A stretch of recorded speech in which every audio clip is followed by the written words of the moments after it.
حبايب قلب المو، صباح الفل عليكم. اليوم يوم الملحمة، مباراة القمة. مباراة لا هي سهلة ولا هي في المتناول زي ما البعض فاهم. ولو انت مفكر ان اداء النادي الاهلي الهزيل على مدار الموسم هينعكس على مباراة النهاردة تبقى نايم في مية البطيخ. ولو فاكر ان انت عشان بتنافس على الدوري وهم خرجوا من المنافسة فانت دوافعك هتبقى اكبر من دوافعهم، برضه تبقى غلطان. لان انا جاي لك من المستقبل وجاي اقول لك ان دوافع لعيبة النادي الاهلي النهاردة هي اكبر من دوافع لعيبتك. انت راجل بتنافس على دوري، واصل نهائي كونفدراليه، عامل كل اللي عليك في حدود امكانياتك وفي ظل الظروف الصعبه اللي انت فيها. على الجانب التاني فرقه ما عملتش اي حاجه في الموسم الحالي، فرقه عامله موسم صفري بامتياز، فرقه خسرت الماتش اللي كان ممكن يرجعها للمنافسه بنتيجه 3-0 من بيراميدز، فرقه ما فاضلهاش حاجه تنقذ بيها الموسم بتاعها غير مباراه النهارده. لان لعيبه النادي الاهلي لو خسرت مباراه النهارده مش بعيد تلاقي جمهور النادي الاهلي مستني لاعب تحت بيته. ولو خسروا مباراه النهارده فما عادش فيه اي حاجه يقدروا يعوضوا بيها جمهورهم اللي حصل في الموسم كله.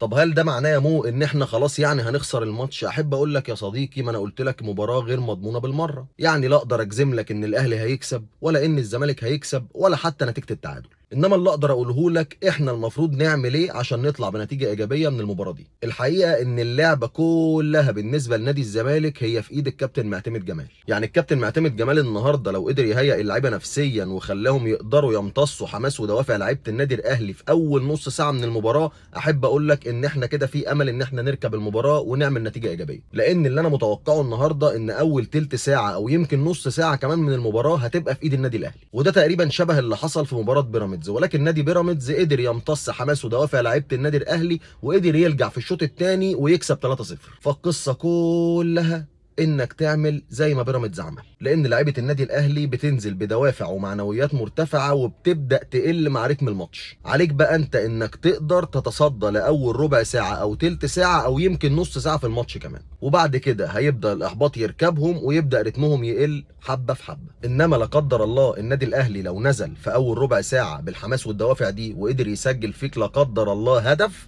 العمليه هتفتح. بالاخص ان احنا كمان كفرقه نادي الزمالك الموجوده حاليا لما بيجي فيها جول ما بتعرفش تتصرف، واظن احنا جربنا الموضوع ده في اكتر من ماتش في الموسم. اما بقى عن لعيبه الزمالك ورسالتي ليها، هي رسالتي لكل ماتش: اعمل اللي عليك وما تخافش من النتيجه. اعمل اللي عليك والعب لعبك اللي لعبته في ماتش بيراميدز. ما تخافش لا من اسامي ولا من لون تيشيرت، لان على الورق وبالنتائج وباللي انت عامله انت احسن 100 مره. صدق نفسك ان انت الاحسن وهتكسب. وان شاء الله كل التوفيق ليكم وكلنا في ظهركم، واعمل اللي عليك وما تخافش من النتائج. واشوف وشكم على خيرة الله. نتقابل ان شاء الله بعد الماتش بالليل واحنا فرحانين بالمكسب.